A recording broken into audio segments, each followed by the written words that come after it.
Bonjour à tous. Nous allons poursuivre avec notre formation sur la création d'un logiciel de gestion commerciale que nous avons appelé John. Nous avons déjà dit que c'est un logiciel qui va tourner sur mobile et pour cela nous allons utiliser WinDev Mobile. La phase 1 de ce projet consistait à relire et valider le cahier des charges et également à analyser les fonctions que nous allons détailler dans le cahier de charges, les analyser ainsi de suite, à déterminer les différents scénarios qui vont se produire dans notre application. Donc, par rapport au cahier de charges, j'ai mis le lien dans la première vidéo afin que chacun puisse avoir accès à ce cahier de charges. Je crois que vous avez tous le document qui est sous nos yeux. Et dans ce document, nous avons clairement dit que nous allons créer un logiciel qui va gérer essentiellement les boutiques.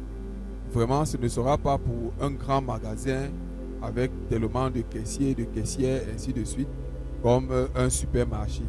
Nous voulons gérer les petites boutiques, les petits commerces, les shops, parce qu'eux, ils n'ont pas un outil adéquat pour pouvoir gérer leur boutique, leur commerce. Donc, en parcourant le cahier de charges, vous y verrez toutes les fonctionnalités que nous allons mettre dans le système John que nous sommes en train de créer. Je crois que vous avez parcouru ce cahier de test, ce cahier de charges. Je crois que vous avez parcouru ce cahier de charges et vous savez déjà de quoi il en retourne. Et donc, à partir de ce moment, la phase 1, qui était le cadrage et l'analyse détaillée de notre formation en gestion commerciale, de notre projet John, est terminée et nous allons commencer par continuer avec la phase 2. Dans la phase 1, nous avons compris le besoin métier. Maintenant, nous allons transformer ce besoin en structure technique.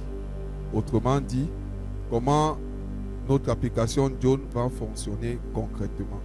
La phase 2, c'est le moment où l'on donne une colonne vertébrale technique au projet. Tout système sérieux commence par une base solide. Si la base de données est mal conçue, tout le reste sera fragile. Nous allons d'abord modéliser les données avant même d'écrire une seule ligne de code. Passons donc à la modélisation de la base de données. Voici le modèle conceptuel.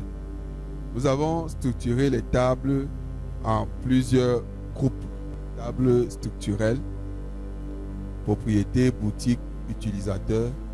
John est une application multi-boutique dont l'architecture doit garantir une isolation totale des données de chaque boutique. C'est ici que beaucoup d'applications échouent.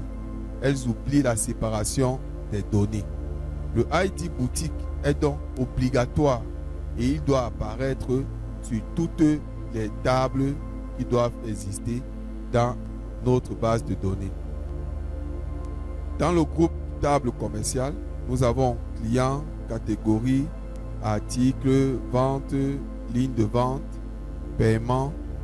Telles sont les tables de cette catégorie. Le groupe table stock, nous avons mouvement stock, inventaire et ligne inventaire.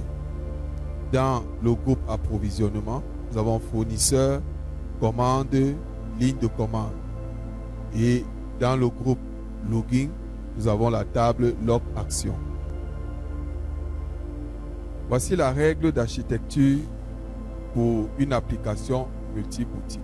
C'est que la base de données doit permettre de gérer plusieurs propriétaires, plusieurs boutiques par propriétaire, plusieurs utilisateurs par boutique. Et nous devons donc garantir une isolation stricte des données entre divers propriétaires. Toutes les tables métiers doivent donc contenir le ID boutique. Les requêtes web services doivent filtrer systématiquement par le ID boutique et aucun utilisateur ne doit pouvoir accéder aux données d'une autre boutique. Donc, toutes les requêtes que nous allons envoyer, la première variable, la variable la plus importante lorsque nous envoyons une requête, qu'elle soit vers notre web service, qu'elle soit une requête HTTP ou une requête normale, nous devons toujours filtrer par ID boutique au départ. Parce que nous voulons une séparation totale des données. Pour cela donc, nos tables, les entités qui composent les différentes tables seront les suivantes. Pour la table propriétaire, nous aurons les entités ID propriétaire, nom, raison sociale, téléphone, email, date de création et statut. Dans boutique, nous aurons ID boutique, ID propriétaire, nom boutique, adresse, ville. Vous allez remarquer que les identifiants clés primaires de chaque fichier ou de chaque table seront en rouge. Les clés étrangères seront en orange. Dans la table utilisateur, nous aurons les entités ID utilisateur. Il y aura toujours, n'oubliez pas, ID boutique qui sera toujours une clé étrangère dans toutes les autres tables.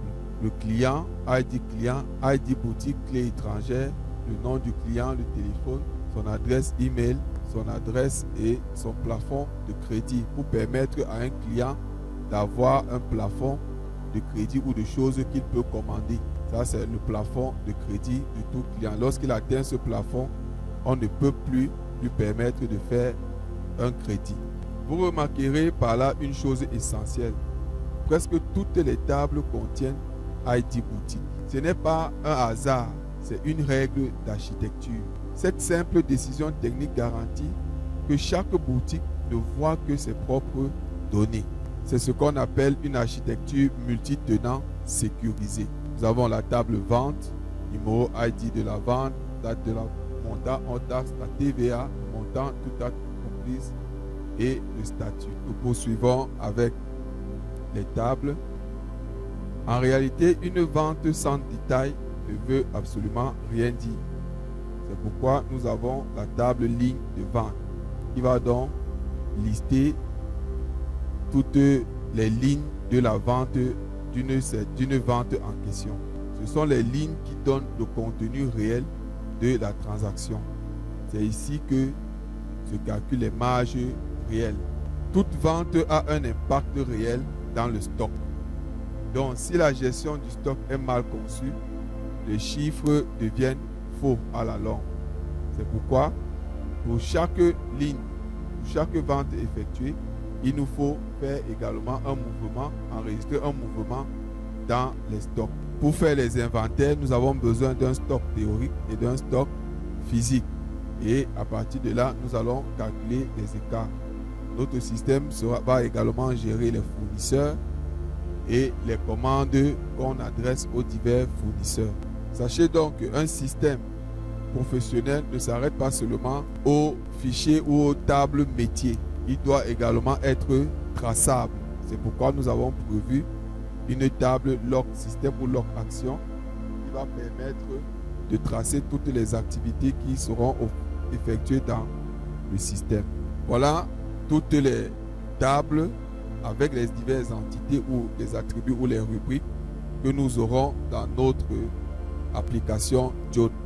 Nous aurons 16 fichiers repartis en 4 ou en 5 grands groupes et chacun de ces groupes avec des contenus des fichiers différents.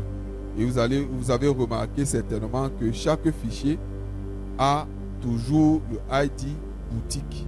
Toujours. Si un fichier n'a pas le ID boutique, c'est que c'est un fichier de relation. C'est-à-dire qu'un fichier, on accède à ce fichier à partir d'un autre fichier. C'est ainsi donc que voilà, nous aurons toutes ces tables dans notre application. Dans la vidéo suivante, nous allons créer un projet avec une analyse. Ce sera notre projet WebDev pour le web service.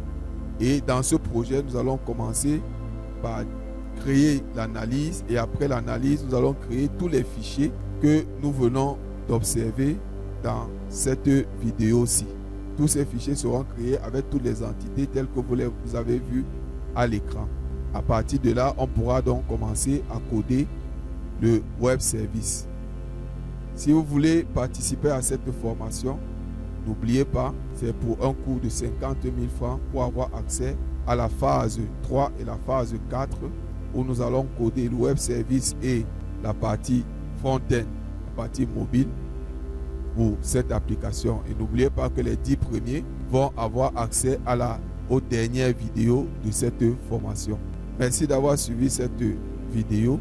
Ne manquez pas de liker, de commenter, de vous abonner sur nos pages pour ne rien rater de nos vidéos.